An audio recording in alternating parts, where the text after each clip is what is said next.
కీర్తనలు 62, Sam 62.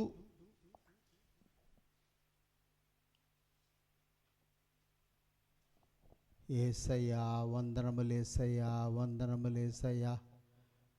Okay, please చదవమ్మా. నా ప్రాణము దేవుని నమ్ముకుని మౌనముగా ఉన్నది, ఆయన వలన నాకు రక్షణ కలుగును. ఆయనే నా ఆశ్రయ దుర్గము, ఆయనే నా రక్షణకర్త, ఎత్తైన నా కోట ఆయనే, నేను అంతగా కదిలింపబడను. ఎన్నాళ్ళు మీరు ఒకని పైబడుదురు, ఒరుగుచున్న గోడను పడబోవు కంచెను ఒకడు పడబ్రోయిచున్నట్లు మీరందరూ ఎన్నాళ్ళు ఒకని పడద్రోయ చూచుదురు. అతని ఔన్నత్యము నుండి అతని పడద్రోయుటకే వారు ఆలోచించుదురు. అబద్ధమాడుట వారికి సంతోషము. వారు తమ నోటితో శుభవచనములు పలుకుచు అంతరంగములో దూషించుదురు. నా ప్రాణమా, దేవుని నమ్ముకుని మౌనముగా నుండుము, ఆయన వలనే నాకు నిరీక్షణ కలుగుచున్నది. ఆయనే నా ఆశ్రయ దుర్గము, నా రక్షణాధారము, నా ఎత్తైన కోట ఆయనే, నేను కదిలింపబడను. నా రక్షణకు నా మహిమకు దేవుడే ఆధారము, నా బలమైన ఆశ్రయదుర్గము. నా ఆశ్రయము దేవుని యందే ఉన్నది.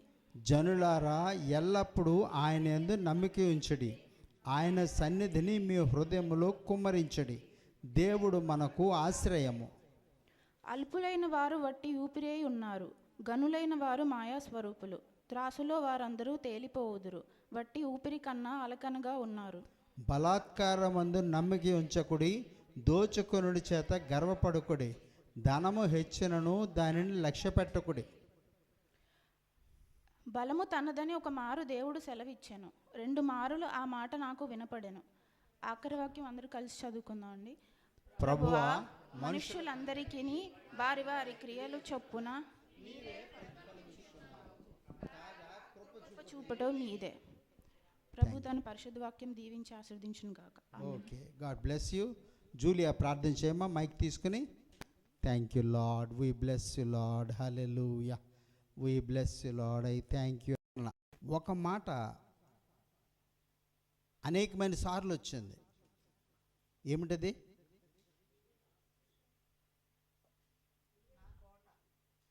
కాదు కాదు,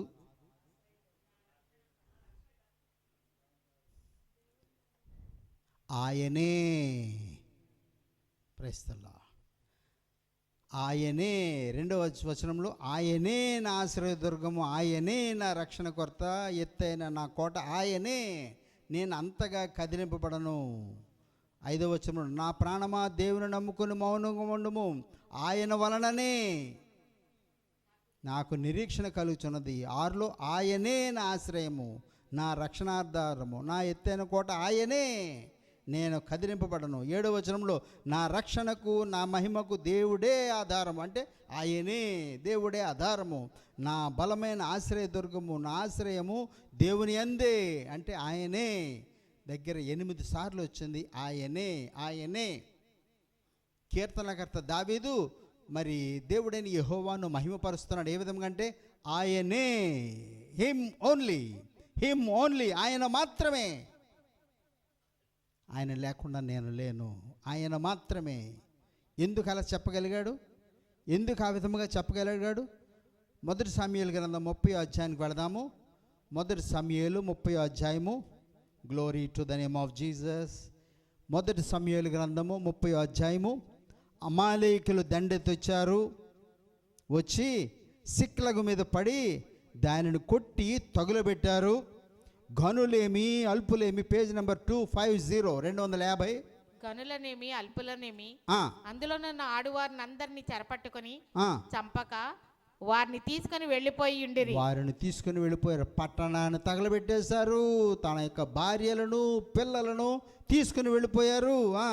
దావీదును అతని జనులను పట్టణంకు వచ్చి అది కాల్చబడి ఉండుటయు, తమ భార్యలను కుమారులను కుమార్తెలను చెరలోనికి కొనుపోబడి ఉండుటయు చూచి ఇక ఏడ్చుటకు శక్తి లేకపోవునంత బిగ్గరగా ఏడ్చిరి. కుమారులు కుమార్తెలు భార్యలు అందరినీ కూడా చెరలోనికి తీసుకుని పోబడి చూసి ఏడవడానికి శక్తి లేక బిగ్గరగా ఏడ్చాడు. యజ్రెయేలీయురాలైన ఆ. అహీనోయిము, ఆ. కర్మేలీయుడైన నాబాలు భార్య అయిన అబీగయిలు ఆ. అను దావీదు ఇద్దరు భార్యలను చెరలోనికి కొనిపోబడగా చూచి ఆ. దావీదు మిక్కిలి దుఃఖపడెను. Praise the lord. మిక్కిలి దుఃఖపడ్డాడు. ఆస్తి పోవడం మాత్రమే కాదు, సంపద పోవడం మాత్రమే కాదు, భార్యలు పిల్లలు అందరినీ కూడా శత్రువులు వచ్చి తీసుకుని వెళ్ళిపోయారు. ఒక రకమైన దుఃఖం అతను అనుభవిస్తుంటే ఏమైంది? దావీదు మిక్కిలి దుఃఖపడ్డాడు. మరియు తమ కుమారులను బట్టి కుమార్తెలను బట్టి జనులకందరికీ ప్రాణము విసికినందున పక్కనున్న వాళ్ళు కూడా, అతనితో యుద్ధమునకు వచ్చిన వాళ్ళు కూడా తిరిగి వచ్చి, ఏంటయ్యా నీ భార్య లేదా, మీ పిల్లలు ఏమయ్యారు, మా భార్యలు మా పిల్లలు కూడా వీళ్ళు తీసుకుని వెళ్ళిపోయారు. వాళ్ళందరూ కూడా వాళ్ళ భార్యలు బట్టి పిల్లలు బట్టి ప్రాణము విసిగిపోయి జనులకందరికీ రాళ్ళు రువి, ప్రాణము విసిగినందున రాళ్ళు రువి దావీదును చంపుదము రండని వారు చెప్పుకనగా. Praise the lord. చూస్తున్నారా, ఒక్కసారి అతనికి ఎలాగూ లాస్ అయింది, అతనికి ఎలాగూ నష్టమైంది, ప్రక్కనున్న వాళ్ళు కూడా నష్టమైంది. అయ్యో మీరు నేను కూడా మరి వెతుకుదాము, ఎక్కడున్నారు మన యొక్క పిల్లలు మన కుటుంబస్తులు అని వాళ్ళు అనట్లేదు సరికదా. నీ వలనే ఇదంతా మాకు జరిగింది దావీదు, నీ వలనే ఇదంతా కూడా మాకు జరిగింది. నువ్వు ఎక్కడంటే అక్కడికి రమ్మన్నావు, మేము వచ్చాము. మనము వెళ్ళగానే ఈ శత్రువులు వచ్చి మన పిల్లలను మన భార్యలను తీసుకుని పోయారు. Praise the Lord. చూసావా, నీ వలన ఎలాగైంది. కమాన్, ఒక్కొక్కడు ఒక్కొక్క రాయి తీశారు, ఒక్కొక్కడు ఒక రాయి తీసి దావీదును కొట్టడానికి సిద్ధపడ్డారు. దెబ్బ మీద దెబ్బ. Praise the Lord. దెబ్బ మీద దెబ్బ తగిలితే మనం ఏం చేస్తాం? ఏ నుయ్యో గొయ్యో చూసుకుంటాము. ఉద్యోగం పోయింది, అనారోగ్యము, కరువులు, పిల్లల చదువులు, ఆర్థిక ఇబ్బందులు, దాని మీద అనారోగ్యము, దాని మీద ఏమంటారు, గోరు చుట్టు మీద రోకలి పోటు అంటారు. దెబ్బ మీద దెబ్బ. Praise the Lord. ఏమయ్యాడు దావీదు తన దేవుడైన యెహోవాను బట్టి ధైర్యం తెచ్చుకున్నాడు. ఆమేన్. అక్కడికి వచ్చాడు. దావీదు తన దేవుడైన యెహోవాను బట్టి ధైర్యం తెచ్చుకున్నాడు. దేవుని దగ్గరికి వచ్చి విచారణ చేశాడు. 8వ వచనంలో, యెహోవా యొద్ద దావీదు విచారణ చేయగా యెహోవా తరుము, నిశ్చయంగా నీవు వారిని కలుసుకొని తప్పక తరుము, నీవు వారిని నిశ్చయముగా కలుసుకుని తప్పక నీ వారిని అందరినీ దక్కించుకుంటావు. ఏదైనా పరిస్థితి మన దగ్గరికి వచ్చినప్పుడు ఎవరి దగ్గరికి వెళ్తున్నాము? కౌన్సిలింగ్కి. ఎవరి దగ్గరికి వెళుతున్నాము? సమాలోచనకి. ఏదైనా ఒక పరిస్థితి వచ్చిందనుకోండి, ఒక ఫిజిషియన్ దగ్గరికి వెళితే ఆపరేషన్ చేయవలసిందైనా పర్వాలేదండి మందులతో తగ్గిపోద్ది అంటాడు. అదే ఒక సర్జన్ దగ్గరికి వెళితే పర్వాలేదండి ఆపరేషన్ చేసేద్దాము అంటాడు. ప్రతి చిన్నదానికి కూడా సర్జన్ దగ్గరికి వెళితే నో ప్రాబ్లం, దీనికి ఏం వరి అవ్వక్కర్లేదు, ఆపరేషన్ చేసేయచ్చు అంట. అదే ఒక సేవకుడి దగ్గరికి, ఒక విశ్వాస దగ్గరికి వెళ్తే పర్వాలేదమ్మా ప్రార్థన చేద్దాము అంటారు. నువ్వు ఎవరిని అప్రోచ్ అవుతావో దాన్ని బట్టి రిజల్ట్ ఉంటుంది. నీ యొక్క రిజల్ట్స్ని ఆశించి నువ్వు అప్రోచ్ అయితే ఫెయిల్యూర్ అయిపోతావు. ఒక పోలీస్ ఆఫీసర్ దగ్గరికి వెళ్తే మనం వాడిని లోపల వేసేద్దామండి, ఆయనకి మక్కలెరు కొట్టేద్దాం, ఇలా చేద్దాం అలా చేద్దాం. ఒక లాయర్ దగ్గరికి వెళితే వాడి దగ్గర కేసు వేసేద్దాం, వాడిని తిప్పుదాం, 4 సార్లు తిప్పేటప్పటికల్లా సెట్ అయిపోతాడు. సో ఎవరి దగ్గరికి వెళ్తున్నావు? సమాలోచనకి. నీకు వచ్చిన పరిస్థితి, నీకు వచ్చిన అనారోగ్యం అవ్వచ్చు, బలహీనత అవ్వచ్చు, స్థితి ఏదైనప్పటికీ నీవు ఎవరి దగ్గరికి సమాలోచనకి వెళ్తున్నావు దాన్ని బట్టి నీకు ఆన్సర్ వస్తుంది. Praise the Lord. మరి సౌలు కూడా గాడిదల కోసం వెతుకుతాడు దొరకవు. అయ్యో మరి ఇన్ని రోజులు బట్టి వెతుకుతున్నాం దొరకలేదు. నాన్నకి వెళ్ళి ఇంటి దగ్గరికి వెళితే డాడీ కొడతారు, ఎలాగా గాడిదలు పోగొట్టుకున్నాము అనేటప్పటికల్లా ఇక్కడ ఎవరైనా దైవజనుడు ఉన్నాడేమో చూడండి, వాళ్ళ దగ్గరికి వెళదాము, వాళ్ళతో సమాలోచన చేద్దాము, వాళ్ళు ప్రార్థన చేస్తే దొరుకుతాయి అన్న ఆలోచన ఆయనకు వచ్చింది. పనివాడితో చెప్తే అయ్యా వెళదామంటాడు. మరి అయ్యగారి దగ్గరికి వెళ్ళినప్పుడు ఏదో కానుక పట్టుకెళ్ళాలి, పళ్ళో పలహారమో ఫ్రూటో స్వీటో ఒట్టి చూతులు ఊపుకొని వెళ్తే బాగోదు కదా, ఏదో ఒకటి పట్టుకుని వెళ్దామంటే అయ్యా మనం తెచ్చుకున్న జంతికలు సమోసాలు అన్నీ కూడా అయిపోయాయి, తెచ్చుకున్న అన్నీ కూడా అయిపోయాయి, ఇంటి దగ్గర అమ్మ కట్టిన క్యారేజ్ అంతా కూడా తినేసాం, ఏమీ లేవు, మన దగ్గర ఏమీ లేవు. అరే నా దగ్గర చిన్న ఉంగరం ఉంది, పావుతుల ఉంగరం ఉంది, ఇదే అయ్యగారికి ఇద్దాము అని చెప్పి వెళతారు. సమూయేలుని కలుస్తారు. Praise the lord. సమూయేలు గారితో మాట్లాడతారు. ఓ నీ యొక్క గాడిదలు గార్ధబొమ్మలు పోలేదు, అవి ఉన్నాయి, డోంట్ వరీ, దాని గురించి వరీ అవ్వద్దు. కానీ దేవుడు నిన్ను ఒక పని విషయంలో ఇక్కడికి పంపించాడు, నిన్ను రాజుగా అభిషేకించాలి. Praise the Lord. చూస్తున్నారా, మరి ఆ ప్రణాళికలో దేవునికి ప్రణాళికలు ఉన్నాడు కనుక గాడిదలు పోయాయి. ఇక్కడ సమాలోచన కోసము దైవజనుడి దగ్గరికి వచ్చాడు, ఆయన అభిషేకించాడు. Praise the Lord. చూస్తున్నారా, దావీదుకు వచ్చిన పరిస్థితిని బట్టి దేవుని యొద్ద సమాలోచన చేశాడు, ఎఫోదు ధరించుకున్నాడు, దేవుని మందిరములకు వెళ్ళాడు, మొర్రపెట్టాడు, సమాధానం దొరికింది. నువ్వు ఈ దిశగా వెళ్ళు, దొరుకుతాయి అన్నాడు. నీ భార్య నీ పిల్లలు దొరుకుతాయి అన్నారు. వాళ్ళు వెళ్ళారు, దొరికారు, తీసుకొని వస్తాడు. Praise the Lord. చూస్తున్నారా, మరి ఈలాగున దావీదు అమాలేకులను దోచుకుని పోయిన దాని అంతటిని 18వ వచనంకి వచ్చాను, 30వ అధ్యాయము 18వ వచనము. ఈలాగున దావీదు అమాలేకీలు దోచుకొని పోయిన దానంతటిని తిరిగి తెచ్చుకొనెను. ఆమేన్. దానంతటిని పోగొట్టుకున్న దానంతటిని తిరిగి తెచ్చుకున్నాడు. దేవునిలో కనిపెడదాము. సమస్తము తిరిగి తెచ్చుకున్నాడు. మరియు అతడు తన 2 భార్యలు రక్షించాడు. కుమార్తెలేమి దోపుడు సొమ్మేమి వారు ఎత్తుకొని పోయిన దానంతటిలో కొద్దిదేమి గొప్పదేమి ఏదియు తక్కువ కాకుండా దావీదు సమస్తమును రక్షించెను. Glory to the name of Jesus. సమస్తము తీసుకుని వచ్చాడు కనుక కీర్తనలు 62లో ఆయనే. Praise the Lord. ఆయన ఊరికనే చెప్పలేదు, ఆయనే ఫైనల్గా చెప్తున్నాడు, నా ప్రాణమా దేవుని నమ్ముకొని మౌనముగా ఉండు, ఆయన వలననే నీకు రక్షణ, ఆయనే నా ఆశ్రయదుర్గము. Glory to the name of Jesus. మరి ముందు పేజీలో కీర్తన 61లో 2వ వచనం చెప్తుంది, నా ప్రాణము తల్లడెలగా భూదిగంతముల నుండి నీకు మొరపెట్టుచున్నాను. ఎక్కడి నుంచి? భూదిగంతముల నుండి. యోనా ఎక్కడి నుంచి? అగాధ జలముల్లోంచి నేను నిన్ను మొరపెడుతున్నాను. Praise the lord. నిన్ను అగాధ జలంలోకి తీసుకుని వెళ్ళాలి, నిన్ను భూదిగంతంలోకి తీసుకువెళ్ళాలి. అప్పుడే అసలైన ప్రార్థన వస్తుంది. లేకపోతే పొడి ప్రార్థన, రొటీన్ ప్రార్థన, ఎప్పుడు చేసే ప్రార్థన, టకటక లిస్టు గుర్తొచ్చేస్తుంది. ప్రార్థన భారంగా లోపట్లోంచి కన్నీటితో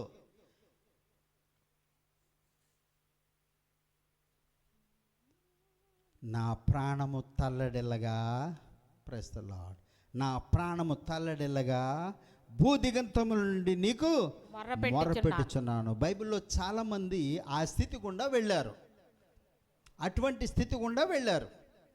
ప్రాణము తల్లడిల్లే స్థితి వస్తేనే అసలైన ప్రార్థన వస్తుంది అని నమ్ముతారా? Yes, praise the Lord. Thank you అమ్మా.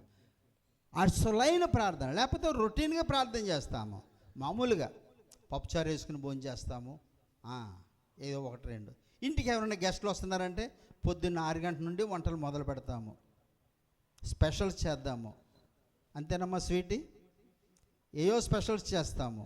ఎవరైనా గెస్ట్లు వస్తున్నారంటే, కూతురు వచ్చిందంటే మమ్మీ కూడా ఏయో స్పెషల్స్ చేస్తుంది. Praise the Lord. ప్రాణము తల్లడిల్లుగా బలమైన ప్రార్థన, లోతైన ప్రార్థన.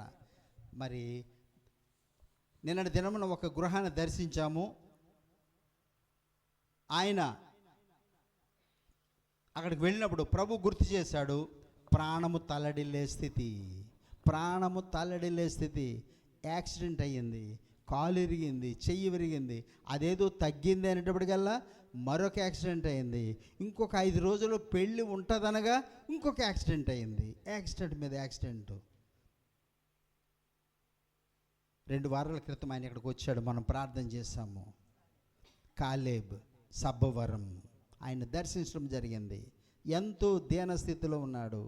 మరి 2 సంవత్సరముల క్రితమే తల్లి చనిపోయింది. తనకి అక్కలు ఉన్నారు, 4-5 అక్కలు ఉన్నారు.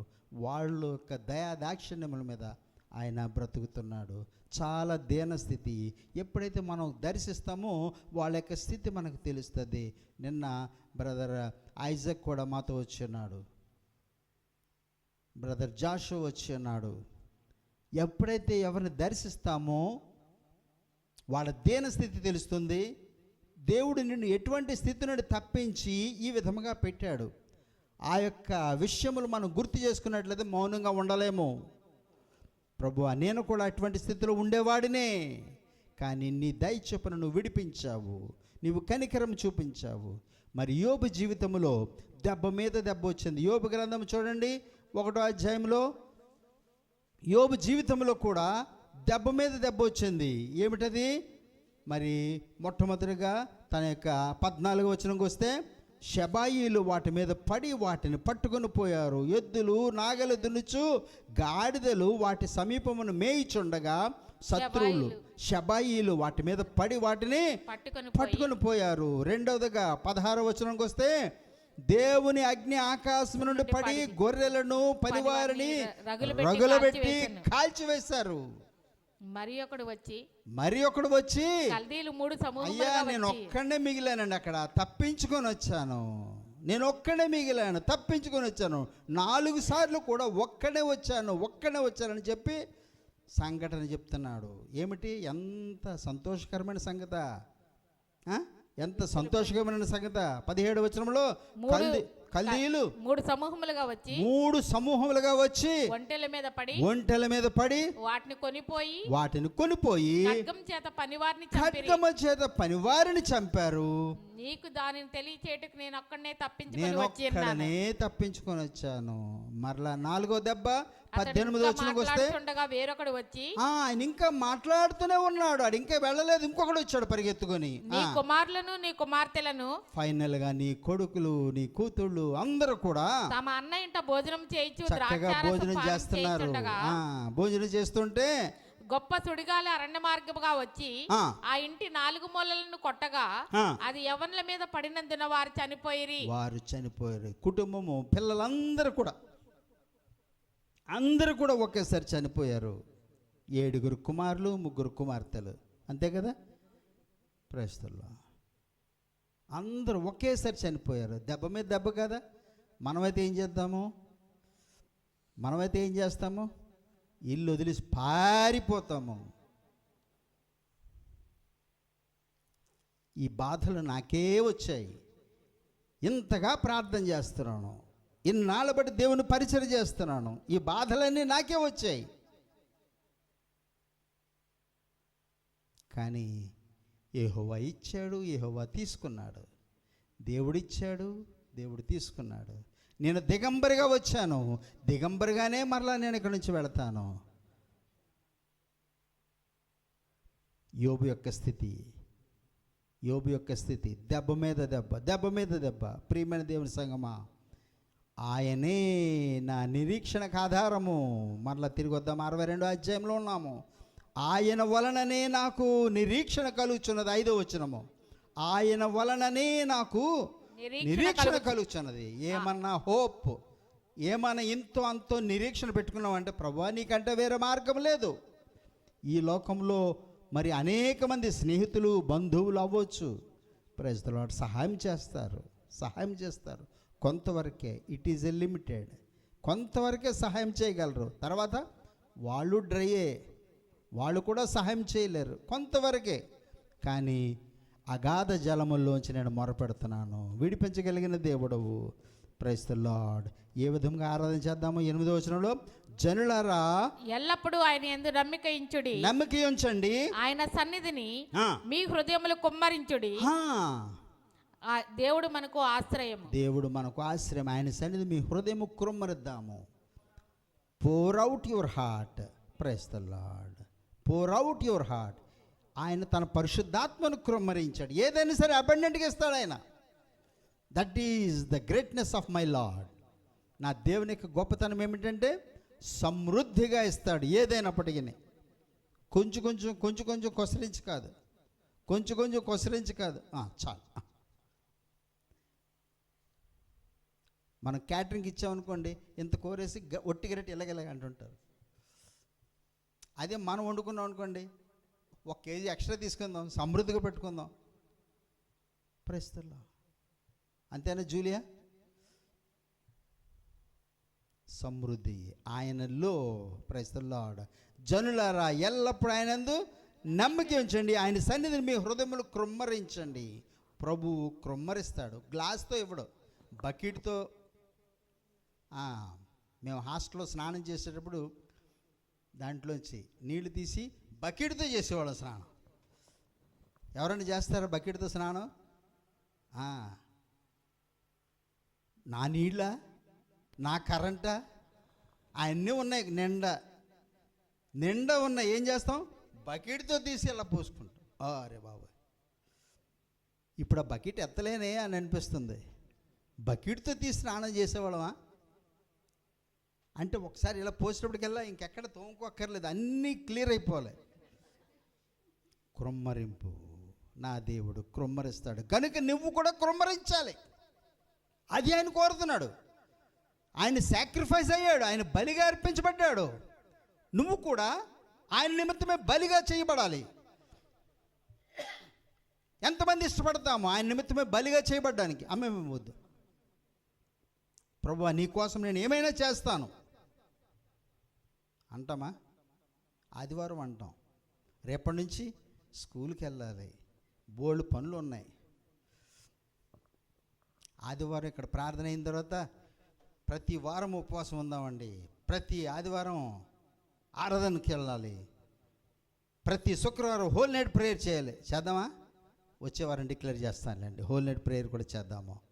ప్రస్తుల్లో సాతానుతో పోరాడాలి. మనం ఒక్కడము చేయలేము, సంఘముగా చేద్దాము. సాతానుతో మనమందరం చేయలేము. దేవుని యొక్క సహకారముతో దేవుని యొక్క సమాలోచన చేశాడు దావీదు మహారాజు. నువ్వు ఈ దిశగా వెళ్ళబ్బాయి, నీకు దొరుకుతారు, నీ సమస్తము పోగొట్టుకుని అన్నీ కూడా దొరుకుతాయి. ఆయనకు విధేయ చూపించి వెళ్ళాడు, ఆయన మాట నమ్మాడు, సమస్తము పోగొట్టుకుని అన్నీ కూడా మరలా తెచ్చుకున్నాడు. ఆయనే అన్నాడు.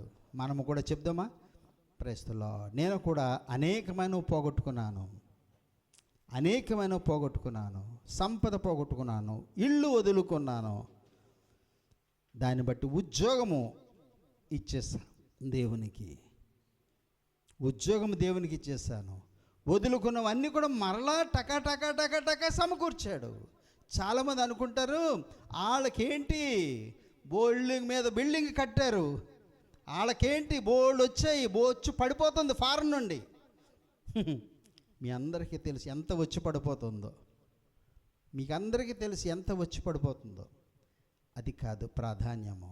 ఆశీర్వదించిన వాడు ఆయన, వడ్డించేది ఆయన, కుమ్మరించేది ఆయన.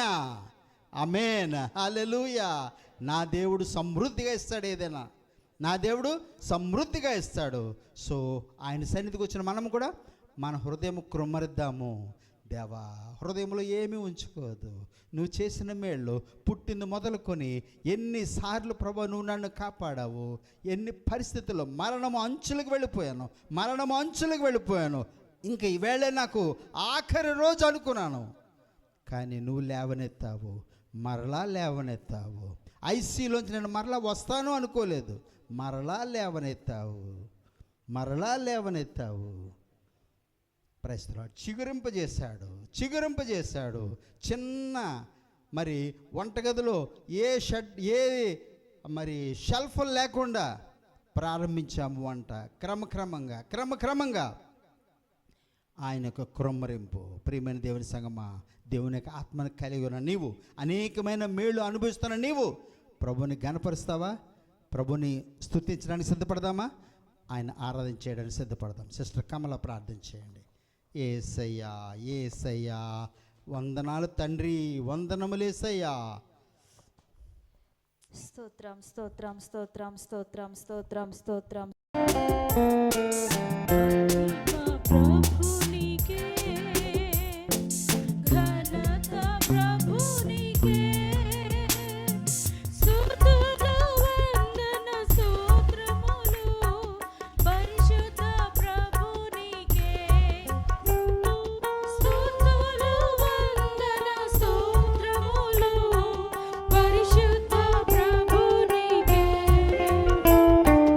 ఆరాధనా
ప్రాణము నర్పించితివే విలువైన రక్తం చిందించి నన్ను విమోచించితివే విలువైన రక్తం చిందించి నన్ను విమోచించితివే ఆరాధన ఆరాధన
నుడా అజేయుడా ఆదరణ కిరణమా పూజ్యుడా పరిపూర్ణుడా ఆనంద నిలయమా దీనుడా అజేయుడా ఆదరణ కిరణమా పూజ్యుడా పరిపూర్ణుడా ఆనంద నిలయమా జీవదాతవు నీవని శృతి మించి పాడనా జీవదారము నీవని కానుకనై పూజించనా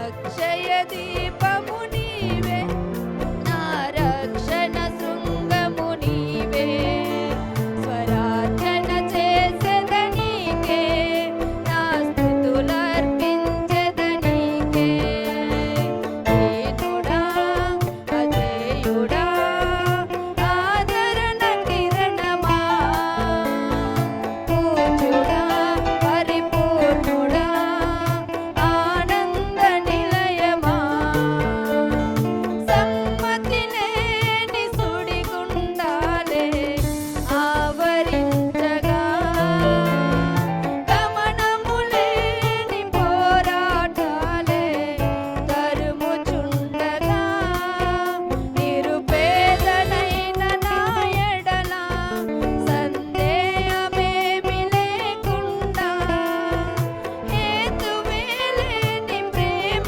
చూపించి సిలువ చాటునే దాచావు హేతువే లేని ప్రేమ చూపించి సిలువ చాటునే దాచావు సంతోషము నీవే అమృత సంగీతము నీవే స్తుతి మాలిక నీకే వజ్ర సంకల్పము నీవే దీనుడా అజేయుడా ఆదరణ కిరణమా పూజ్యుడా పరిపూర్ణుడా ఆనంద నిలయమా జీవదాతవు నీవని శృతి మించి పాడనా జీవదారము నీవని కానుకనై పూజించనా అక్షయ దీపము నీవే నా రక్షణ శృంగము నీవే స్వరార్చన చేసెదనీకే నా స్తుతులర్పించెదనీకే హల్లెలూయా శృతి ముందుకు వచ్చి ప్రార్థన చేయమ్మా. నీవే నా నీడా నీవే తల్లివి నీవే నా తండ్రివి నీవే నా తోడు నీవే నా నీడా నీవే నిన్ను పోలి ఎవరు లేరు ఈ లోకంలో నీలాంటి దైవం లేడు నా యేసయ్యా నీలాంటి దైవం లేదు నా జీవితాన ఆశ లేదని నా బ్రతుకంత భారమేనని నా జీవితాన ఆశ లేదని నా బ్రతుకంత భారమేనని నేను కుమిలి కుమిలి ఏడ్చుచుండగా నన్ను ఎత్తుకొని ఓదార్చితివి నేను కుమిలి కుమిలి ఏడ్చుచుండగా నన్ను ఎత్తుకొని ఓదార్చితివి తల్లివి నీవే నా తండ్రివి నీవే నా తోడు నీవే నా నీడా నీవే తల్లివి నీవే నా తండ్రివి నీవే నా తోడు నీవే నా నీడా నీవే. హల్లెలూయా. నిజంగా దేవాది దేవుడు లాంటి దేవుడు ఇంకెవరు కూడా లేరన్నమాట. ఎందుకు అని అన్నట్లయితే మనం ఆ ప్రేమను గనక ఆలోచించుకున్నట్లయితే చాలా విషయాల్లో దేవుడు యెహెజ్కేలు గ్రంథం ఒకసారి 37వ అధ్యాయం 12వ వచనం కనుక మనం చూసుకున్నట్లయితే 11వ వచనం కనుక మనం చూసుకున్నట్లయితే అప్పుడు ఆయన నాతో ఇట్లా నేను నరపుతుడా ఈ ఎముకలు ఇశ్రాయేలు అందరినీ సూచించుచున్నవి వారు మన ఎముకలు ఎండిపోయెను మన ఆశ విఫలమాయెను మనము నాశనమైపోతిమి అని అనుకొనిచున్నారు కాబట్టి ప్రవచనం ఎత్తి వారితో ఇట్లనము ప్రభువుకు యెహోవా సెలవిచ్చినదేమనగా నా ప్రజలారా మీరున్న సమాధులను నేను తెరిచేదను సమాధుల్లో నుండి మిమ్మల్ని బయటకు రప్పించి ఇశ్రాయేలు దేశంలోనికి తోడుకుని వచ్చేదను నా ప్రజలారా నేను సమాధులను తెరిచి సమాధిలోనున్న మిమ్మల్ని బయటకు రప్పించగా నేను యెహోవానై ఉన్నానని మీరు తెలుసుకుందురు. హల్లెలూయా. ఎంత గొప్ప నిరీక్షణ అంటే చాలా సార్లు నాకు ఈ సందర్భాలు ఎదురైనాయి, అందరి జీవితాల్లో కూడా ఎదురయ్యాయి అనేసి నేను అనుకుంటున్నాను. ఎందుకు అని అన్నట్లయితే ఇది ఎలా జరుగుతుంది, ఇది ఏం జరుగుతుంది, ఎలాగా నేను ఈ అప్పులు తీర్చగలను, నా బ్రతుకు ఎలా నడుస్తుంది, నా పిల్లల ఫీజులు ఎలా కట్టగలను, నాకు ముందు గతి ఎలాగా, ఏంటి నా పరిస్థితి అని చెప్పి ఆలోచించిన మనందరికీ కూడా దేవుడు ఈరోజు ఇస్తున్న వాగ్దానం ఏంటి అని అన్నట్లయితే మన ఆశ విఫలమైపోయింది, మనం నాశనం అయిపోతుంది అని అనుకొనిచున్నారు. కానీ ఆ సమాధులను అన్నిటిని కూడా తెరిచి దేవుడు మనలందరినీ కూడా ఇశ్రాయేలు దేశానికి మరలా తిరిగి రప్పించబోచున్నాడు అనే గొప్ప మాటతో ఈరోజు దేవుడు మనల్ని ధైర్యపరచాలని నేను నమ్ముతున్నాను అనమాట. ఎందుకు అని అన్నట్లయితే నిజంగానే ఆ ఎండిపోయిన ఎముకల్లాంటి పరిస్థితే మా యొక్క బ్రతుకులు కూడా ఉండేవి. మీకు అందరికీ కూడా మా యొక్క సాక్ష్యం తెలుసు. ఎండిపోయిన ఎడారిలాగా మా యొక్క జీవితాల్లో ఉంటే ఇంటికి వచ్చిన ప్రతి ఒక్కరు కూడా ఇంక వీళ్ళు పనికి మాలినోళ్ళు, వీళ్ళకి ఇంక పనికిరారు, దేనికి కూడా ఉపయోగపడని, గుడ్ ఫర్ నథింగ్ అన్నట్లుగా ఇంకా ప్రతిదానికి కూడా ఏదైనా ఉంటే ఇదిగో ఇలాగ అయిపోయారు, ఏదైనా నాశనానికి ఎవరైనా పాడైపోయిన వాళ్ళు ఎవరైనా ఉన్నారు అని అంటే ఇంకా వీళ్ళకన్నా ఇంకెవరు కూడా దరిద్రులు లేరని చూపించేంత ఎగ్జాంపుల్లో మా జీవితాలు ఉండేవి. దేవుడు ఇంక మేము కూడా చాలా సార్లు అనుకుని, వాళ్ళు అనుకోవడం ఏముందిలే కానీ మేము కూడా చాలా సార్లు అనుకొని మా ఆశ విఫలమైపోయింది, ఇంకా మా బ్రతుకు ఇంకా అయిపోయింది అని అనుకున్న పరిస్థితులన్నింటిలో నుంచి కూడా దేవుడు మమ్మల్ని విడిపించి ఈరోజు ఇశ్రాయేలు దేశంలోనికి మమ్మల్ని కూడా రప్పించి తన సమృద్ధితో, ఇందాకల పాస్టర్ గారు అన్నట్లుగా తన సమృద్ధితో కొంచెం కాదు, ఒక గ్లాసుడో ఒక బకెట్డో కాదు, కానీ కావలసినంత జీవ జలపు నది ఒడ్డున ఊట ఒడ్డున ఉన్న ఆ యొక్క మొక్క వలె దేవుడు మమ్మల్ని నాటి ఫలింప చేయడానికి దేవుడు ఎంతగానో ఇస్తున్న ఆశీర్వాదాలను బట్టి దేవునికి ఎంతగానో స్తుతులు చెల్లిస్తున్నాను. ఏ ఒక్కరము కూడా మా ఆశ విఫలమైపోయింది అని కానీ, మా యొక్క పని మనం నాశనం అయిపోతామని కానీ ఏ ఒక్కరు కూడా అధైర్యపడవద్దు. ఈ దినాన చాలా వాక్యం మనం విన్నాం, దేవుని సేవకులు మనతో మాట్లాడారు. ఆ యొక్క దావీదు ఆ యొక్క పరిస్థితులు అన్ని కూడా చూసినప్పుడు ఇంకా ఎవరి తట్టు కూడా చూడలేనప్పుడు ఆయన 10,000 మందితో సమానము, ఆయన చుట్టూ ఉన్న జనాంగాలు అందరూ కూడా మహా సైన్యంగా ఉన్నారు. కానీ వాళ్ళెవ్వరి మీద కూడా ఆధారపడుకున్నాను, దేవుని మీద ఎప్పుడైతే ఆధారపడ్డాడో, దేవుని వైపు ఎప్పుడైతే చూశాడో, దేవుడని యెహోవాని బట్టి, అందులో చక్కని మాట అతను వాడాడు, దేవుడని యెహోవాని బట్టి ఆయన ధైర్యం తెచ్చుకున్నాడు అని చెప్పి, తనకున్న సైన్యాన్ని బట్టి కానీ బలాన్ని బట్టి కానీ కలిగి ఉన్న సమస్తాన్ని బట్టి కూడా ఆయన ధైర్యం తెచ్చుకోలేదు. కానీ దేవుడని యెహోవాని బట్టి ధైర్యం తెచ్చుకున్నప్పుడు, ఆయన వైపు ఆయనతో కౌన్సిలింగ్ చేయడానికి వెళ్ళినప్పుడు దేవుడు ఆయనకి ఇచ్చిన విజయాన్ని ఈ రోజు మన కుటుంబాల్లో మన జీవితాల్లో కూడా ఇస్తాడని నేను ఇంకోటి నమ్ముచున్నాము. అందును బట్టి దేవునికి ఎంతగానో స్తుతులు స్తోత్రాలు చెల్లిద్దాము. దేవుడు ఇచ్చిన వాక్యాన్ని, చిన్న సాక్ష్యాన్ని దేవుడు దీవించి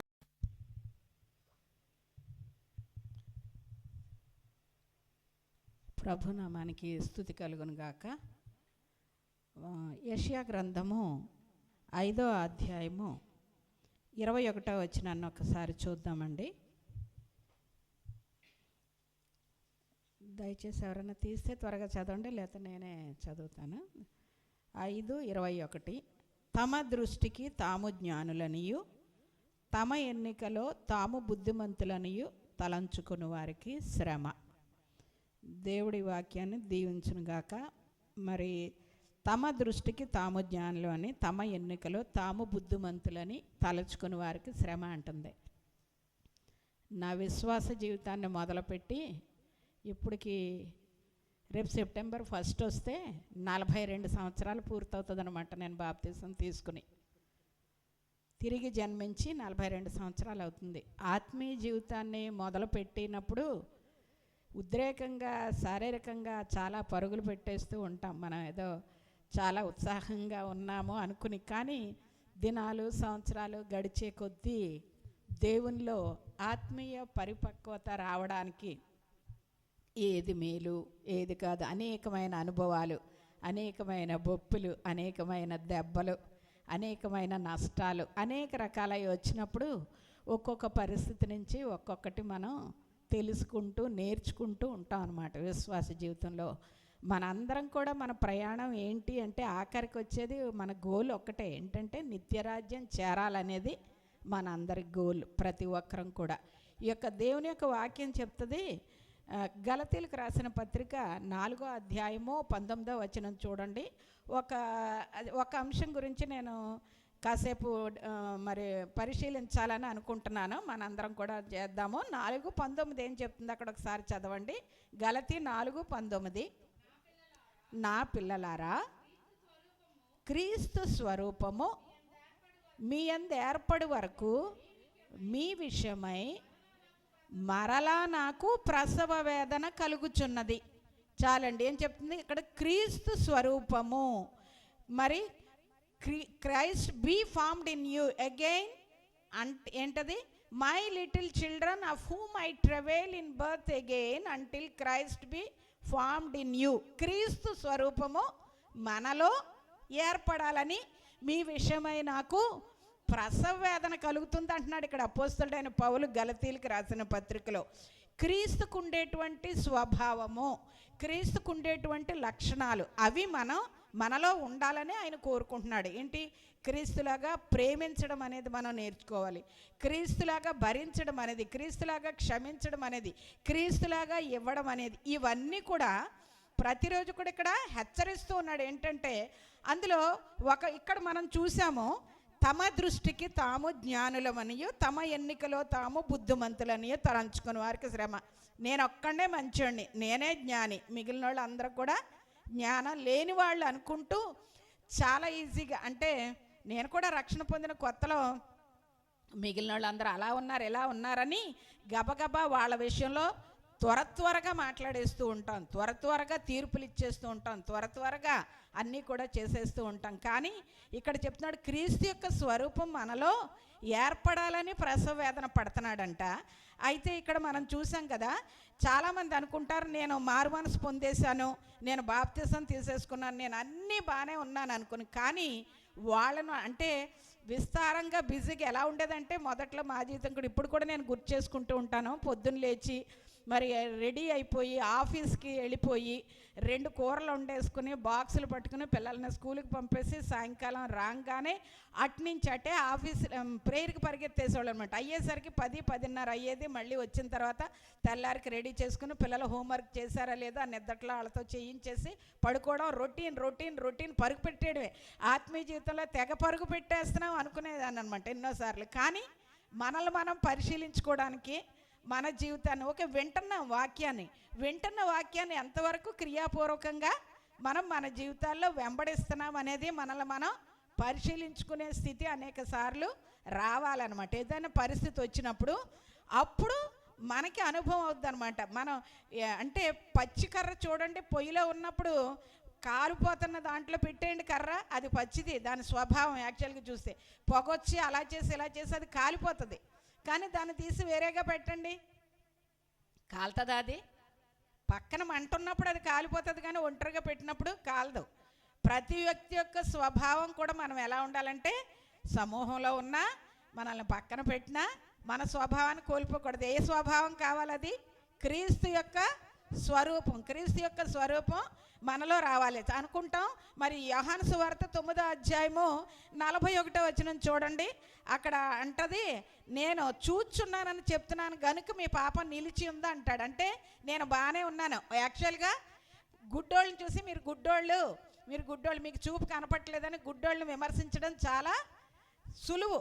కానీ అక్కడ చెప్తుంది, మీరు గుడ్డివారైతే మీకు పాపము లేకపోవును గాని చూచుచున్నామని మీరు ఇప్పుడు చెప్పుకొనిచున్నారు గనుక మీ పాపము నిలిచినదని చెప్పాను. నేను చూస్తున్నాను అంటాం, కానీ చూడనోళ్ళు వాటికి దృష్టి లేకుండా ఎలా ఉంటుంది? ఈ చూచేవాళ్ళు కళ్ళున్న వాళ్ళ దృష్టి కూడా అలాగే ఉంది. అంటే దాన్ని గమనించలేని స్థితి, దాన్ని తెలుసుకోలేని స్థితి. అందుకే యేసుప్రభు అంటున్నాడు ఇక్కడ, మీరు చూస్తున్నామని చెప్పుకుంటున్నారు కానీ మీ పాపం అందుకే నిలిచింది. కానీ ప్రతి ఒక్క పరిస్థితి మనం దేవుని దగ్గరికి, గుడ్డోళ్ళు ఎప్పుడు కూడా గుడ్డోళ్ళకి త్రోవ చూపించలేరు. మనం మారు మనసు పొందామో, మార్పు చెందామో, మన జీవితంలో ప్రతిదీ కూడా మరి దేవుని యొక్క వాక్యం ద్వారా మనం అవతల వాళ్ళకి కనపడుతూ ఉంటాం అన్నమాట. అందుకే మరి ఎక్కడ తర్వాత నార్మల్గా ఏం చేస్తూ ఉంటారంటే, నేను కూడా మొదట్లో అలాగే చేసేదాన్ని. నేను రక్షణ పొందాను, నేను వాక్యాన్ని తెలుసుకున్నప్పుడు నాకు తెలుసుకున్న వాక్యాన్ని పట్టుకుని అవతల వాళ్ళతో వాదన చేస్తూ ఉండేదాన్ని అనమాట. కొన్నిసార్లు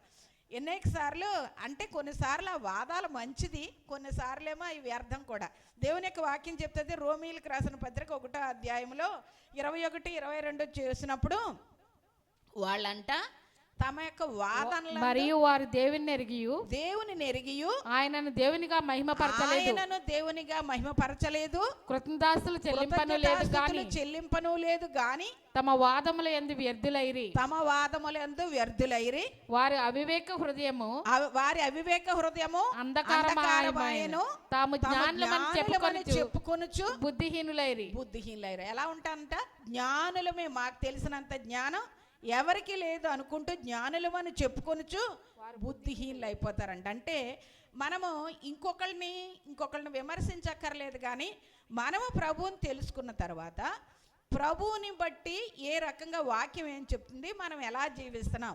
నేను ఎన్నోసార్లు మొదట్లో ఓకే ఆ వాక్యము సత్యము, కానీ మనము పూర్తిగా వాక్యాన్ని తెలుసుకోకుండా మనలో లోపాలు పెట్టుకుని ఎదరవాళ్ళని మనం విమర్శించేస్తున్నాం అనేది కొన్నిసార్లు నాకు అర్థమైనప్పుడు, అందుకే మరి రోమిలకు రాసిన పత్రికలో కూడా చెప్తుంది అనమాట.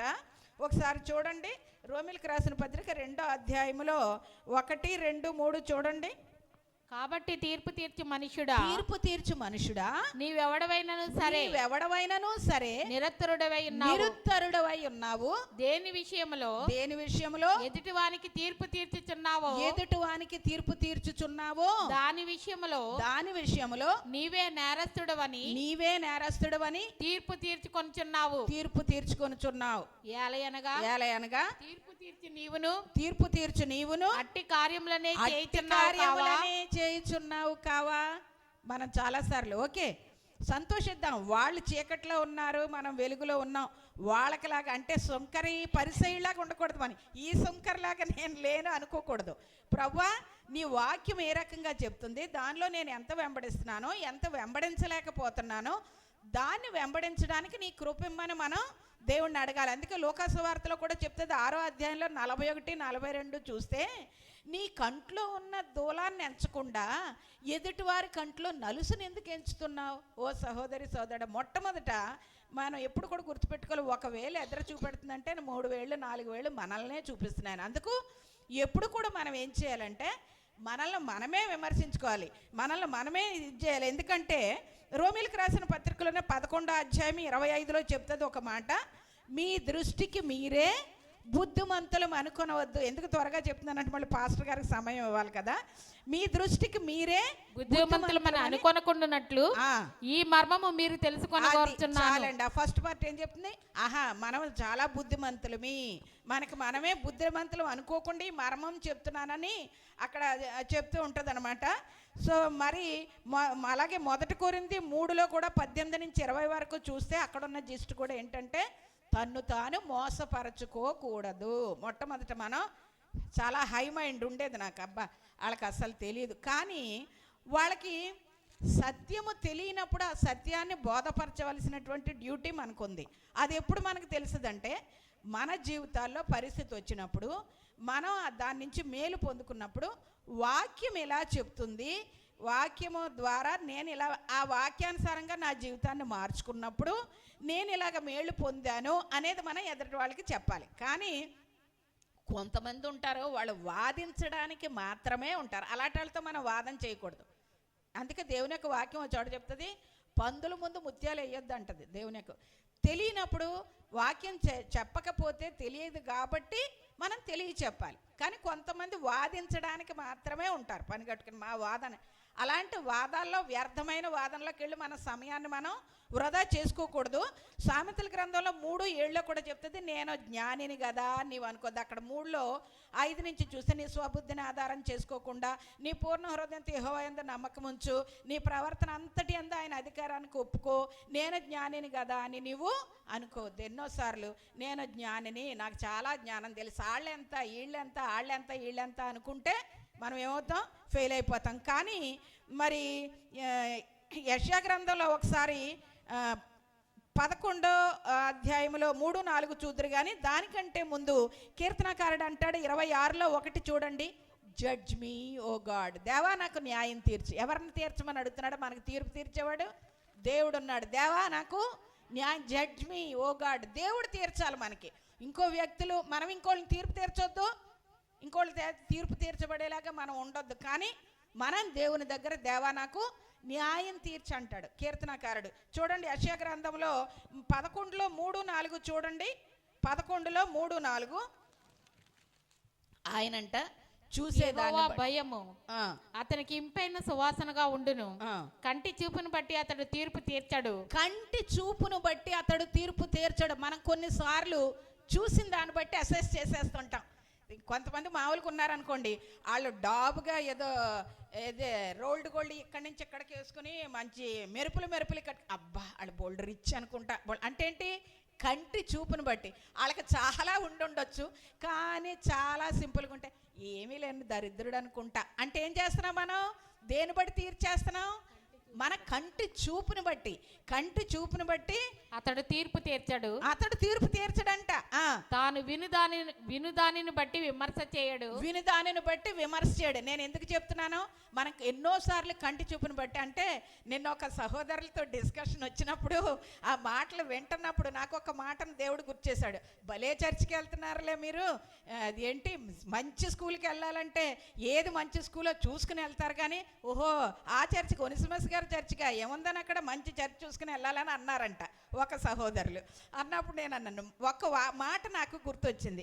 లోకాసు వార్త 6:44 ఉంటుంది, tree is known by the fruit. చెట్టు అనేదంటే వృక్షం తనిచ్చే ఫలాన్ని బట్టి. చదవండి అది, for every tree is known by his own fruit.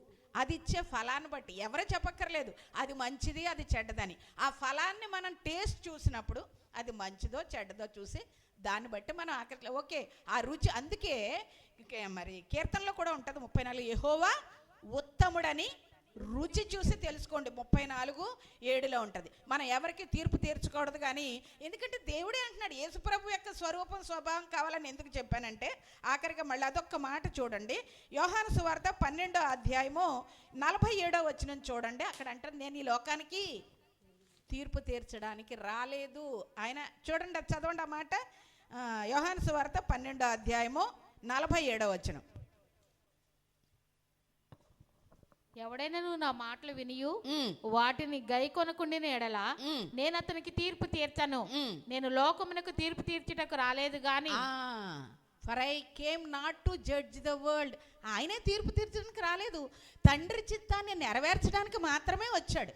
మనం కూడా ఓకే అయితే మా చర్చ్ మంచిది కదా, మీ చర్చే మంచిదా, ఏ వాదనలకి ఎవరితో ఏమీ ఎదక్కర్లేదు. మంచి చెడ్డ మనం ఏ రకంగా సిద్ధపడుతున్నాం ఏంటి అనేది దేవుడు. జడ్జ్ మీ ఓ లార్డ్, ప్రభువా నువ్వు నాకు నేను ఎలాంటి ఫలాలు ఫలిస్తున్నాను, ఏ రకంగా ప్రభువా తెలుసో తెలియకో వాళ్ళని క్షమించండి ప్రభువా. ప్రతి ఒక్కరు కూడా మన అందరి ఉద్దేశం ఏంటి?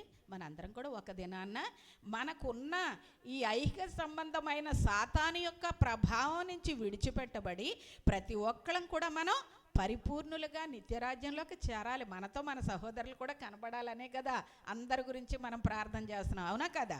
సో మనం వాళ్ళ తీర్పు తీర్చారని వాళ్ళ ఒకటంటే మనం 2 అందాం, లేకపోతే మనకేం తక్కువ, ఐ ఆమ్ సంథింగ్ అలా అనుకోవద్దు ప్రతి ఒక్క దాంట్లో. అందుకే ప్రభు చెప్తున్నాడు, నేను తీర్పు తీర్చడానికి రాలేదు, నా తండ్రి చిత్తాన్ని నెరవేర్చడానికి వచ్చాను. నా రాజ్యము ఈ లోక సంబంధమైనది కాదు. ఈ లోకంలో మనం వెళుతున్నాం కొంతవరకు. ఎంతంటే దేవుడు మనకి ఏదైతే ఇచ్చాడో, ప్రభు ఇచ్చిన రక్షణ. ఇందాక ఆ పాట పాడుతున్నప్పుడు మహామహిమతో నిండిన పాట పాడినప్పుడు నాకు చాలా ఏడుపు వచ్చింది. ఎందుకంటే ఆయన ఏం చేశాడు?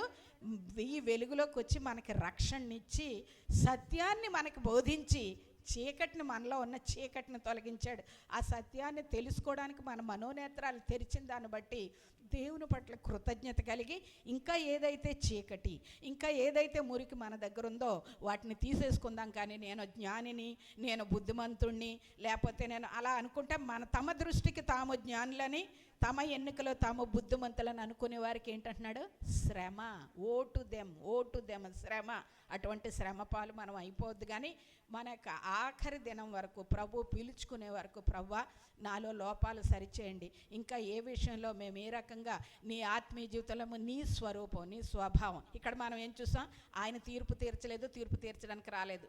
మనలో ఉందా లేదా లక్షణం? ఉంది. ఖచ్చితంగా ఎదరోళ్ళకి తీర్పు తీర్చేస్తాం. కంటి చూపును బట్టి, వాళ్ళ మాటని బట్టి, వాళ్ళకి చూడు అదిగో చూడు ఎంత గర్వమో, ఎంత పొగరో, ఎలాగున్నారు. ఏంటంటున్నాం మనం? ఏం చేస్తున్నాం మనం? అది ఏం చేస్తున్నట్టు? తీర్పు తీరుస్తున్నట్టు.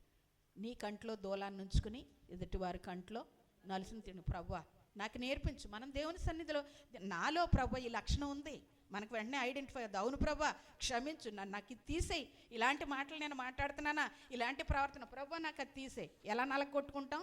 ఉపవాసం ద్వారా, దేవుని సన్నిధిలో మొరపెట్టుకోవడం. ఏదో సంఘానికి వెళ్ళిపోయి 2 గంటలు 3 గంటలు 4 గంటలు ప్రార్థనలో ఉండి గడిపినంత మాత్రాన అది మారదు. మనం ఒంటరిగా దేవుని యొక్క సన్నిధిలో మనలో ఉన్న లోపాలు తెలిసినప్పుడు వాటిని సరి చేసుకుని వెంటనే ఒక మాట అనగానే రిప్లై వెంటనే మనం ఇచ్చేస్తే తక్కువ కాదు అనుకునేలాగా దయచేసి ఉండద్దు. ఆ శారీరకమైనటువంటి ఆ యొక్క స్వభావాన్ని, శారీరక క్రియలను ఆత్మచేత చంపాలి. శరీరానుసారంగా మనం నడుచుకోకూడదు, కానీ ఆత్మానుసారంగా నడుచుకోవడానికి ప్రయత్నిద్దాం. దేవుని సన్నిధిలో సహవాసంలో ఎక్కువ సమయం ఉంటున్నప్పుడు దేవుని మాట ద్వారా వచ్చే ఆ యొక్క స్వభావాన్ని, క్రీస్తు యొక్క స్వభావాన్ని, క్రీస్తు యొక్క స్వరూపాన్ని మనందరం కూడా అలవర్చుకోవడానికి, ఎవరైతే మనల్ని బాధిస్తున్నారో, దావీదు ఏం చేశాడు? దేవుడైన యెహోవాను బట్టి ధైర్యం తెచ్చుకున్నాడు, ఎంక్వైరీ చేశాడు, పోగొట్టుకున్న దాన్ని అంతా కూడా పొందుకున్నాడు అనే మాట ఇందాక నన్ను ఎంతగానో ఆదరించి ధైర్యపరిచింది. అవును ప్రభా, నీ దగ్గర ఎంక్వైరీ చేయాలి. చాలాసార్లు మనుషుల దగ్గర ఎంక్వైరీ చేస్తాం, లేకపోతే మనకున్న దళాన్ని బట్టి, స్నేహితులను బట్టి, వాళ్ళని బట్టి, వీళ్ళని బట్టి ధైర్యం తెచ్చుకుంటాం. అదెంత టెంపరీ. కానీ దేవుని బట్టి ధైర్యం తెచ్చుకుని దేవుని యొక్క చిత్తానుసారంగా ఆయన స్వరూపాన్ని, ఆయన స్వభావాన్ని పొందడానికి మనందరం కూడా ప్రయాసపడదాం. ప్రభు ఈ మాటలను ఆశీర్వదించును గాక. అయితే ఎక్కువగా ప్రార్థన చేయండి. రొటీన్ ప్రార్థన కాదు, ప్రతి ఒక్కళ్ళం కూడా దేవుని ఆత్మానుసారంగా ప్రభువా నన్ను సిద్ధపరచు, నీ స్వరూపం, నీ స్వభావం, ఆయన ఏం కలిగి ఉన్నాడు. ఎక్కువగా దేవుని యొక్క వాక్యంతో సహవాసం చేద్దాం. మరి ఎక్కువగా ప్రార్థన చేసి ప్రభువు యొక్క ఆత్మీయ జీవితంలో దినదినము కూడా ముందుకు సాగుదాం. ప్రభు ఈ మాటలను ఆశీర్వదించును గాక. Praise the Lord. Hallelujah, hallelujah. Second period,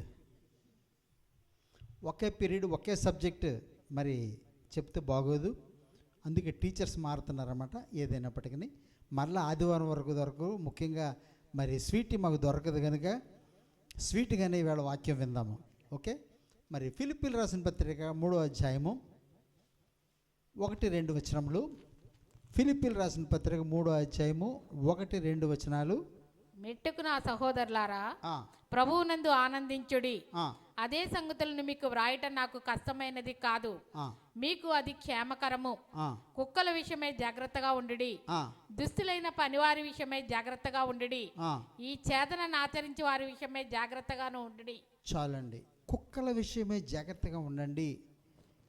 ఫిలిప్పీలు రాసిన పత్రిక 3వ అధ్యాయము 2వ వచనంలో ఉన్నాను నేను. ఈ యొక్క మాట చదివితే నాకు కొంచెం బాధగా అనిపించింది. ఏమిటి కుక్కల విషయంలో అంటున్నాడు, వాక్యం ఇలా రాశారేంటా అని. మరి సంఘము నుండి వెళ్ళిపోయిన వాళ్ళని కుక్కలతో పోలుస్తున్నాడు. అంటే కుక్కలు ఏం చేస్తాయంటే తను తిన్నది మళ్ళీ వాంతి చేసుకుని మళ్ళీ దానికి వెళతాయి అన్న ఉద్దేశంలో అది అనమాట. ఏదైనప్పటికీ మరి కంపారిజన్ ఏదైనప్పటికీ నా యొక్క ఉద్దేశం ఏంటంటే ఇక్కడ మరి నేర్చుకుని వాటి విషయంలో మరి సేవకుల మీద కానీ దేవుని మీద కానీ అనేకమైన మేళ్ళు పొంది వ్యతిరేకంగా మాట్లాడుతూ ఉంటారు. ఆ మాట్లాడిన వ్యక్తికి ఎంతగానో హెల్ప్ చేస్తాను నేను. అటువంటి విషయాలు చెప్పకూడదు, కానీ మాట్లాడే విధానము వాళ్ళకి వ్యక్తిత్వాన్ని పాడు చేస్తుంది. ఒక వ్యక్తి మాట్లాడే రీతిని బట్టి తను ఎటువంటి వాడో తెలుస్తుంది. దాని విషయంలో జాగ్రత్త పడదాం. ఓకే. దుష్టుడైన పనివారి విషయమై జాగ్రత్తగా ఉండండి. దుష్టులైన పనివారు, మరి ఒక వ్యక్తి ఊరు వెళ్ళిపోతూ ఒకడికి 10, ఒకడికి 5, ఒకడికి 5, ఒకడికి 2, ఒకడు 1 ఇస్తే 5 సంపాదించాడు, 2 సంపాదించాడు, 1 ఏమీ సంపాదించలేదు. కానీ 5 సంపాదించిన వాడికి బలా నమ్మకమైన దాసుడు అన్నాడు, 2 వాడు కూడా బలా నమ్మకమైన దాసుడు అన్నాడు, 1 వాడు సంపాదించలేదు సరికదా నెపం వేశాడు, వాడిని నిందించాడు. నువ్వు విత్తని చోట కోసేవాడవు, చల్లని చోట పంట కూర్చుకునేవాడు అని నాకు తెలిసి నేను జాగ్రత్తగా నీ డబ్బులు రుమాల్లో కట్టి భూమిలో దాచించాను. ఇదిగో నీ ధ్యానారము, వీడిని తీసుకెళ్ళి చీకటి కొట్లో వేయండి. వీడిని తీసి ఎవడైతే అభివృద్ధి చేశాడో 5కి 5 చేశాడో వాడికి ఇవ్వండి. వాడికి ఇచ్చి ఒక మాట అంటాడు, బలా నమ్మకమైన దాసుడా, నీ యజమానుని సంతోషంలో నీవు కూడా పాలు పొందుతావు. Glory to the name of Jesus. మంచి సేవకుడు గురించి. అలాగే ఇక్కడ చూస్తున్నాము, దుష్టులైన పనివారి విషయమై జాగ్రత్తగా ఉండండి. దుష్టులైన పనివారు, మంచి పనివారు ఉంటారు, దుష్టులైన పనివారు ఉంటారు. మరి మన సంఘంలో నాతో పరిచయం చేస్తూ ఉన్నవాళ్ళు మరి ఎక్కడికో వెళ్ళి ఎవరైనా ఇక్కడికి తీసుకురావడం గురించి నన్ను హెచ్చించడానికి, నా సంఘమును హెచ్చించడానికి మాట్లాడారనుకోండి, అది దేవునికి విరోధమైతే దుష్ట పనివాడు. నేను మెచ్చుకోవచ్చు వాడిని, నన్ను ప్లీజ్ చేయడం గురించి ఏదైనా చెప్పవచ్చు. నువ్వు వెళ్ళి 10 మందిని సంఘంలో తీసుకురావడం గురించి నువ్వేదైనా మాట్లాడవచ్చు, కానీ అది దేవునికి సమ్మతించిందా కాదా, దేవుడు దాన్ని అంగీకరిస్తున్నాడా లేదా? దుష్టులైన పనివారు. మరి ఒక గృహ నిర్వాహక వ్యక్తి ఉన్నాడు, ఒక ధనికుడు, ఇంట్లో పనిచేసేవాడికి మరి ఆడి గురించి తెలిసిపోయి నెక్స్ట్ వీక్ నుంచి నువ్వు రాక్కర్లేదు అబ్బాయి పనిలోకి అని అంటే వీడేం చేస్తాడు? అయ్య బాబోయ్ నేను తవ్వలేను. నేను చెప్పేదంతా కూడా లూకా సువార్త 16వ అధ్యాయంలో ఉంది, తర్వాత మీరు చదువుకోండి. మరి నేను తవ్వలేను, నేను కష్టపడలేను, నేను చదవలేను, ఏ పని చెయ్యలేను, మరి బయటికి వెళితే నేను బ్రతకలేను కదా, అందు గురించి నేనేం చేస్తాను? అరే బాబు, నువ్వు ఎన్ని దేనారములు బాకీ? 100, 50 రాసుకో. నువ్వు ఎన్ని పేపాలు నూనె తీసుకున్నావు? 100, అయితే 50 రాసుకో. అందరికీ కన్సెక్షన్ ఇచ్చేసి చెప్పేస్తుంటే వాళ్ళందరి దగ్గర వీడు చాలా మంచివాడైపోయాడు. ఏం చేస్తున్నాడు? అయ్యగారికి లాస్ తీసుకొస్తున్నాడు, నష్టము తీసుకొస్తున్నాడు. ఇక్కడ చూస్తున్నారా? దుష్టులైన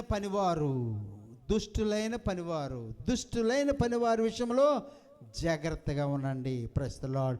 సో ఈరోజు మనం అబ్జర్వ్ చేసుకుందాము, నేను మంచి పనివాడనా, దుష్టుడైన పనివాడనా? వాక్యము మన దగ్గరకు వచ్చినప్పుడు మనతో పోల్చుకుందాము. నేను ఏ స్థితిలో ఉన్నాను? కానీ మనం ఏం చేస్తామంటే ఆడే ఎలాగున్నాడు, ఈవిడ ఎలాగున్నాడు, ఇతరులను చూస్తుంటాము, కానీ మన గురించి మనం చూసుకోము. ఓకే, మనము వాక్యము మన దగ్గరకు వచ్చినప్పుడు మనల్ని మనం పరీక్షించుకోవాలి. నేను మంచి పనివాడనా, దేవుని దృష్టిలో మంచి పనివాడనా, లేదంటే దుష్టులైన పనివారిగా ఉన్నానా? Praise the Lord. నా యొక్క పని దాని యొక్క జీతము ఆయన ఖచ్చితంగా ఇస్తాడు. మంచి పనా చెడ్డ పనా, నా యొక్క ఫలమును బట్టి చెట్టు యొక్క నామము. Praise the Lord. Tree is known by the fruit. నువ్వు ఫలించే ఫలములు బట్టి ఇది చేదు చెట్ట, లేదంటే బంగిన బిల్ల, లేదంటే పులుపు చెట్ట, ఏమి చెట్టు, దానికి ఇచ్చిన ఫలమును బట్టి చెట్టును మనం కనపరుస్తాము. నీలో వచ్చిన ఫలములు బట్టి నీ తండ్రిని కనపరుస్తారు, మీ అమ్మమ్మలను కనపరుస్తారు, మీ తాతమ్మలను కనపరుస్తారు, నీ ఇంటిని కనపరుస్తారు, నీ యొక్క కులమును కనపరుస్తారు, లేదంటే నువ్వు పూజించే దేవుని కనపరుస్తారు. వీడు క్రైస్తవుడు కనుక ఇలా చేస్తాడు, వీడు ప్రభు నమ్ముకున్నాడు కనుక ఇలా చేస్తాడు. నీ యొక్క నామమును బట్టి, నీ యొక్క క్రియలు బట్టి ప్రభు నామం మహింపరచబడ్డమన్నా, లేదంటే దూషించబడమన్నా, ఏదైనా సరే నిన్ను బట్టే, మిమ్మల్ని బట్టే కదా నా నామము అన్యజనుల మధ్యన దూషించబడుతుంది.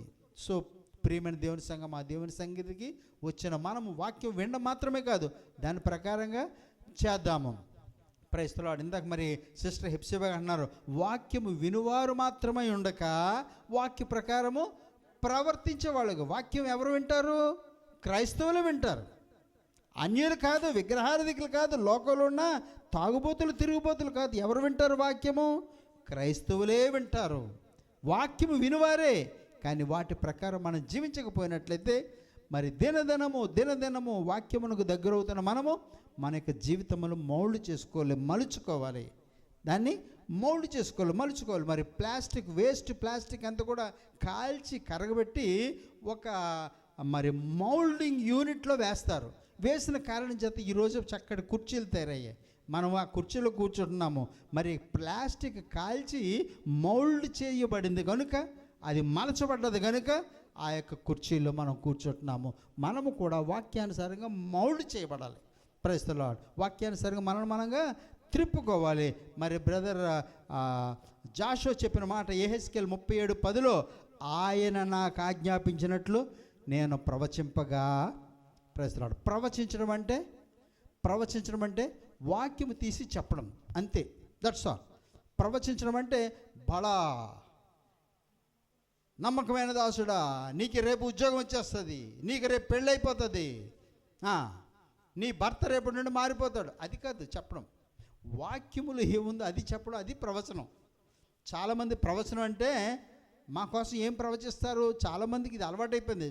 పాస్టర్ గారి దగ్గరికి వెళ్ళి నాకు ఉద్యోగం వస్తుందరా అది చెప్పండి. ఇదేమన్నా జాతకం చెప్పేవాడా? ఏంటది భవిష్యత్తు చెప్పేవాడా? ప్రశ్న. మీకోసం ప్రార్థన చేయడానికి ఉన్నాను నేను. ఈ జబ్బు తగ్గుతుందా? ఒకడు వెళ్తాడు అలాగే, ఈ జబ్బు తగ్గుతుందా? ప్రార్థన చేసేవాడు తగ్గుతుంది, కానీ రేపు ఏమవుద్దో తెలియదు. ఆ మరుసటి రోజు చచ్చిపోతాడు. ఆ రోజు తగ్గింది వాడి జబ్బు, బైబిల్లో ఉందన్నమాట చెప్తున్నాను. ఆ రోజు తగ్గింది వాడి జబ్బు, మరుసటి రోజు చనిపోయాడు. Praise the lord. తగ్గిపోతుందండి, జీవితాంతం వాడు బ్రతుకుంటాడని కాదు. ఓకే, ఇక్కడ యెహెజ్కేలు 37 మరి మన సహోదరు చెప్పినప్పుడు నాకు చాలా వాల్యూమ్ ఆఫ్ వాక్యము దొరికింది. ఏమిటంటే ఆయన నాకు ఆజ్ఞాపించినట్లు నేను ప్రవచింపగా. యెహెజ్కేలు చెప్తున్నాడు, ఆయన నాకు ఆజ్ఞాపించినట్లు నేను ప్రవచింపగా. సేవకులు ఏమి ప్రకటించాలి, ఏమి ప్రవచించాలి? దేవుడు వాళ్ళకి ఏమైతే ప్రకటించాడో అది ప్రకటించాలి. అంతేగాని నా క్షేమం కొలిది, నా సంఘం క్షేమం కొలిది, 10 మంది ఇక్కడికి రావాలి గురించి మరి మీకు నచ్చిన రీతిలో, ప్రజలకు నచ్చే రీతిలో వాక్యమును మలిచి కుదించి చెప్పడం కాదు. వాక్యం ఉన్నదన్నట్టుగా చెప్పాలి. ప్రజలు ఆయన తట్టు ఆకర్షించబడతారా? నా జీతం నేను పుచ్చుకుంటాను. Praise the Lord. ప్రభు పిలిచిన పని నేను చేసిన వాడిని అవుతాను, నమ్మకమైన దాసుడిని అవుతాను, నమ్మకమైన దాసుడా అవుతాను. Praise the Lord. ఆయన నాకు ఆజ్ఞాపించినట్లు నేను ప్రవచింపగా. అప్పుడు జరిగింది కార్యం. ఏమైంది? జీవాత్మ వారిలోనికి వచ్చింది. ఏ విధంగా ప్రకటించాడు? ఆయన చెప్పినట్లు, దేవుడైన యెహోవా చెప్పినట్లు ప్రవచించాడు. మరి మనకిష్టమైన రీతిలో, లేదంటే నాకు ఇష్టమైన రీతిలో నన్ను ప్రవచిస్తే నేను ఆదరించబడలేను, మీరు ఆదరించబడలేరు. మెయిన్ జరగవలసిన కార్యం ఏమిటిది? మీరు ఆదరించబడాలి, నేను కూడా ఆదరించబడాలి. నేను బలం పొందాలి, నా విశ్వాసీయత పెరగాలి.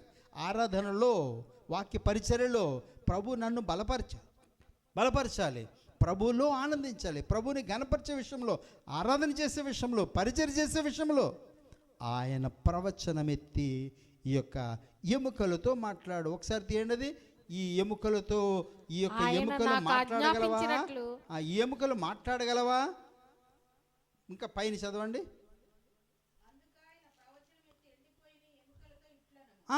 ఎండిపోయిన ఎముకలతో మాట్లాడమంటున్నాడు.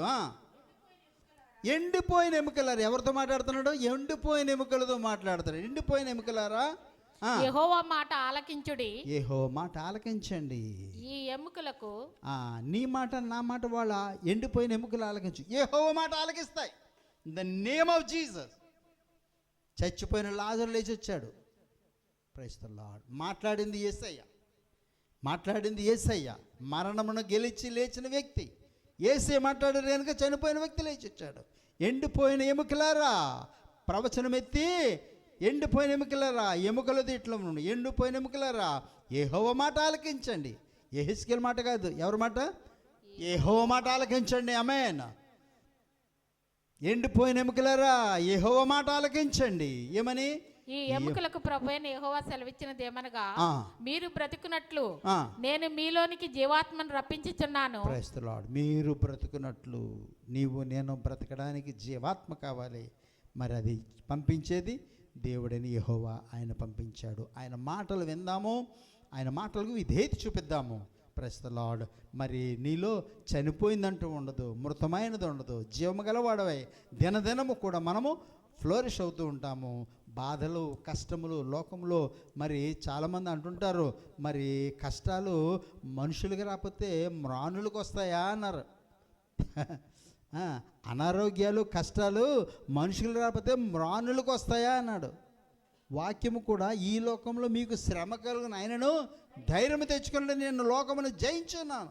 జయించున్న వ్యక్తిని మనం వెంబడించినట్లయితే మనం కూడా జయం పొందుతాము. మరి అక్కడ నాకు టెండూల్కర్ గుర్తొస్తాడు. క్రికెట్ అంటే ఇంకెవరో మాకు తెలీదు. ఇప్పుడు బోడు మంది మారిపోయారులేండి. టెండూల్కర్ సిక్సర్ కొడితే ఇక్కడ నేనే కొట్టేసినట్టు ఫీల్ అవుతుంటారు. అవునా? క్రికెట్ చూసేవాడు ఈడి బ్యాట్ పట్టుకోవడం రాదు, సిక్స్ ఎలాగొస్తుందో తెలీదు, ఈడే సిక్స్ కొట్టినట్టు ఫీల్ అవుతాం. ఎందుకు? భారతదేశం తరపున, ఇండియా తరపున అతను ఆడుతున్నాడు, దేశానికి పేరు తీసుకొచ్చాడు. ఆ గర్వము ప్రస్తుతం దేశానికి గర్వము, నాకు గర్వమే. అలాగా నా యేసయ్య గెలిచాడు, లేచాడు, మరణము జయించి లేచాడు కనుక నేను లేచినట్టు ఫీల్ అవుతాం. అలాగా ప్రస్తుతం ఆయనలో ఆయన చెప్పినట్టు నువ్వు చేస్తావా, జయం పొందుతావు. ఆయన అలాగే ప్రవచించాడు. ఆయన నాకు ఆజ్ఞాపించినట్లు, 10వ వచనము, ఆయన నాకు ఆజ్ఞాపించినట్లు నేను ప్రవచింపగా జీవాత్మ వారిలోనికి వచ్చను, వారి సజీవులై లేచి లెక్కింప సఖ్యముగానే మహాసైన్యముగా నిలిచిరి. Glory to the name of Jesus. నమ్మకమైన సాక్షులుగా. ఓకే, మరి మోషే తన యొక్క ఇల్లంతటిలో కూడా నమ్మకమైన వాడు. ప్రస్తుతం నమ్మకమైన వాళ్ళు ఉన్నారు భూమి మీద, నమ్మకమైన వాళ్ళు చాలామంది ఉన్నారు. వాళ్ళని ఎందుకు వెంబడించము? లోకములో అపనమ్మకస్తులు, సేవకులకి, లేదంటే మరి అధికారులకి, లేదంటే గృహ యజమానులకి మోసం చేసే పని వాళ్ళు కూడా ఉన్నారు. వాళ్ళని ఎందుకు వెంబడించడము? Praise the lord. వింటున్న మనలందరినీ కూడా ఆయనకి ఇష్టమైన మార్గంలో ప్రభు నడిపిస్తాడు. ఆయనకి ఇష్టమైన మార్గంలో వాక్యం విందాము, దేవునితో సహవాసం చేద్దాము, సంఘముతో సహవాసం చేద్దాము. Praise the Lord. ఎన్ని బాధలు ఉన్నా వాటికంటే పైన తీసుకుని వెళ్తాడు ప్రభు. ఎయిర్ క్రాఫ్ట్ ఎలా వెళ్తుంది? పైకి వెళ్తుంది, పైకి వెళ్తుంది. అవన్నీ ఎన్ని కొండలు అడ్డొచ్చినా, ఎన్ని చెట్లు అరణ్యాలు అడ్డొచ్చినా వాటన్నిటికంటే పైకి వెళ్తాడు. Praise the Lord. ఫ్లైట్లో వెళ్ళినప్పుడు ఒక్కోసారి ఇలాగ అంటుంటుంది ఫ్లైట్. పైలట్ అనౌన్స్ చేస్తాడు, we are heading rough road, we are heading rough road, trip, put your seat belts on. మీ బెల్ట్లు పెట్టుకోండి. బెల్ట్లు పెట్టుకుంటాడు. ఆయన ఎలా పైకి తీసుకెళ్ళిపోతాడు. ఇంకా ఆ మేఘాల కంటే పైకి రఫ్ రోడ్ అంటాడు. మేఘాలు, దట్టమైన మేఘాలు ఉంటే ఆ యొక్క ఫ్లైట్ ఇలాగ అయిపోతాడు అనమాట. అందు గురించి ఈ విల్ గో అప్. మేఘాల కంటే పైకి వెళతాడు. సమస్యల కంటే పైకి వెళదామండి, బాధల కంటే పైకి వెళదాము. బాధల వలన మనం జయించడానికి లేదు, బాధల వలన నువ్వు విధేయత నేర్చుకుంటావని ఇచ్చాడు. ఆమేన్.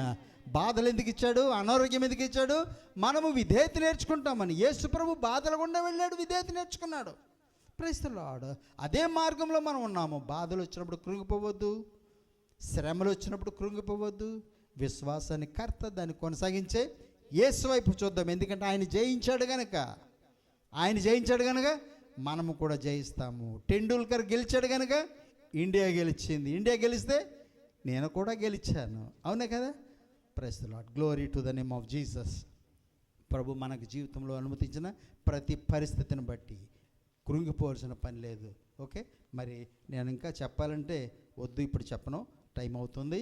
Praise the Lord. మరి ప్రభు మన జీవితంలో అనుమతించిన ప్రాణము తల్లడిల్లగా రాగానే ఫస్ట్ పీరియడ్లో చెప్పినాను, ప్రాణము తల్లడిల్లే స్థితి. అనుకున్నది జరగకపోతే ప్రాణము తల్లడిల్లుతుంది. Praise the lord. యోబు జీవితంలో చూసాము, దావీదు జీవితంలో చూసాము, ప్రాణము తల్లడిల్లే స్థితి. కానీ ఎప్పుడైతే మొరపెట్టాడో ఆ పరిస్థితి నుంచి దేవుడు విడిపిస్తాడు. మనందరినీ కూడా విడిపించగల సమర్థుడు. ఇప్పటివరకు విడిపించిన దేవునికి వందనములు చెల్లిస్తూ ప్రార్థన చేద్దాము. Okay, thank you Jesus. Hallelujah. వందనములేసయ్యా, వందనములేసయ్యా. సిస్టర్ చిన్నమ్మలు గారు దయచేసి ప్రార్థన చేయండి. చెప్పబడిన మాటలు ప్రభువా నాలో మాలో ఫలింపు చేయండి. కనికరం గల దేవుని సన్నిధికి మనం వచ్చాము. అనేకమైన విషయములు మనం ధ్యానించాము. ప్రభువా నాలో మాలో యేసయ్య మంచి మనసును దయచేయండి. మంచి సేవకుడు